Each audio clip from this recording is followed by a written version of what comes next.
incense burned with precious jewels, royal headdress, Western Dynasty bronzes, even the emperor's golden robe. More than 1 million Chinese artifacts originated from Yuanmingyuan, the old summer palace. Arguably the greatest concentration of historic treasures in the world, dating and presenting a full 5,000 years of ancient civilization. Scattered worldwide, they are part of the greatest cultural vandalism in modern history. The looting by the British and French military during the Second Opium War. Lost treasures, the sacking of Yuanmingyuan.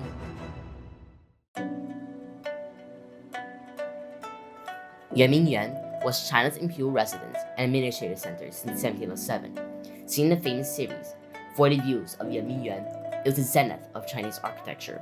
It is unbelievable how rich the sovereign is in curiosities and magnificent objects of all kinds from Occident.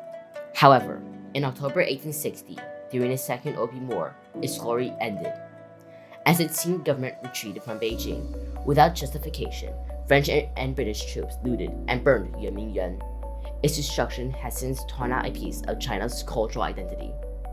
The looting of Yuanmingyuan reveals how the English and the French abused their rights to claim spoils of war, and the irresponsibility of military leaders to protect property and obey protocol. The plunder of Yuanmingyuan traces back to the Opium Wars, when greedy Western nations threatened a weak Qing dynasty. To resolve a trade deficit from tea, spices, silk, and porcelain, the British East India Company exported opium to China through sanctioned ports, causing widespread addiction. There was a lot of social unrest, and much of it can be attributed to the rampant use of opium in the country brought in by the British, who were trying to get silver out to benefit them. The British and French ignited the Second Opium War, also called Arrow War, in 1856 after Chinese minister Yuanmingyuan captured the British ship Arrow, which was manned by well-known pirates. Without provocation, the British and French attacked China, demanding Emperor Xianfeng to legalize opium. After brutal defeats in Tianjin, the Allied forces marched into Beijing, forcing the Qing government to ratify the Treaty of Tientsin. Emperor Xianfeng fled, leaving Prince Gong to negotiate the unequal treaty. Arriving in Beijing, instead of pursuing diplomatic negotiation, driven by greed and plunder, General Charles' cousin Montauban led the French forces onto Yuanmingyuan, which was only guarded by 300 eunuchs. The next day, the British forces of the East India Company led by Lord Elgin, the British High Commissioner to China, and General James Hope Grant also arrived. Although Montauban told General Grant that nothing was disturbed, soldiers' accounts revealed that looting was tacitly approved. When looting is at once commenced by an army, it is no easy matter to stop it. There are conflicting historical accounts. General Grant actually planned this. It was not accidental.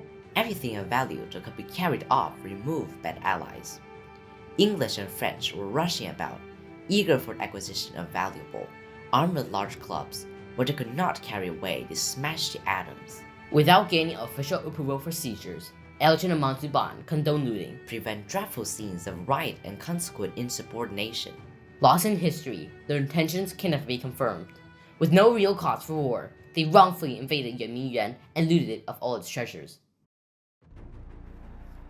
After news broke out that the Chinese had tortured or brutally killed several British and French envoys, Lord Elgin ordered 3,500 British soldiers to set the palace ablaze for 3 days, forcing Prince Gong to submit. Solemn act of retribution, which would fall not on people but exclusively on Emperor, whose direct personal responsibility for crime committed. The Chinese government claimed around 1.5 million pieces were taken or destroyed. Experts estimate it's worth upwards $100 billion. Powerless to protest, the Qing government surrendered and agreed to pay indemnifications for the war. Before the Hague Convention of 1899, looting was a legal part of warfare outside of Europe. This idea of plunder or prize seizure was legally practiced by the English and French military in the 19th century to collect trophies, artifacts, and prize. According to the Queen's Regulations and Orders of 1836 and 1859, the reward to which the troops are entitled on seizures will be paid as soon as the legality of the seizures has been ascertained. Meaning soldiers must turn in the loot to prize agents for public auction. The income was then distributed based on the soldier's rank.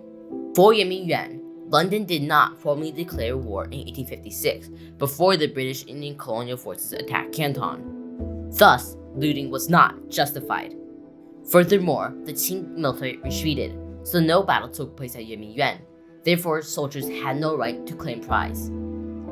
Soldiers' account revealed that Allied forces covered their misconduct by forming a prize commission and auction institute in Beijing to commoditize the loot. The law was violated. A treaty with the French that was drawn up by Victoria and Napoleon III, that was also violated. Neither the French nor British took responsibility. With conflicting reports, the incident lacked transparency. It was only retroactively approved by Queen Victoria based on false reports by Grant. Yuanmingyuan's looting was very controversial. Prince Gong's telegram states, Is it reasonable that Britain, with discipline long established in its army, while its troops have wantonly fired and plundered the Garden Palace, the commanders of the two armies and the British minister should affect ignorance of it? French author Victor Hugo strongly disapproved. Two robbers breaking into a museum. One has looted, the other has burned. One of the bandits will be called France, and other England. The era newspaper supported looting. Soldiers, sent thousands of miles to catch Tatars, deserve consolation, the privilege of appropriating property called looting. In the 1860s, auctions and exhibitions, such as the Eldred and Negroni collection, sold Yuanmingyuan treasures in London and Paris, receiving both praise and scandal. Through these business transactions, over time, the rights and the responsibilities of the original looters and military leaders were forgotten through commodification. With a troubled legacy, as the treasures lost their provenance and cultural identity, it became virtually impossible for China to reclaim their rightful return. According to the International Code of Ethics for Museums, institutions are responsible for each artifact's provenance, which is its history of ownership, dealing its journey from origin to current location. Currently, 40 institutions worldwide contain Yuanmingyuan artifacts. Many of these institutions note the point of Yuanmingyuan, but also use vague language, such as taken from China, that ignores its full provenance. Documentation for and provenance research, attempting to draw a line from things in museums to their original site at the Summer Palace is critical. Museums cannot irresponsibly filter the 1860 looting of Yuanmingyuan, for it erases history through historical revisionism. Currently, looting is a serious crime per UNESCO 1970 Convention. Museum Association Code of Ethics states, Reject any item for purchase, loan, or donation if there is any suspicion it was wrongfully taken during a time of conflict, and deal promptly with requests for repatriation.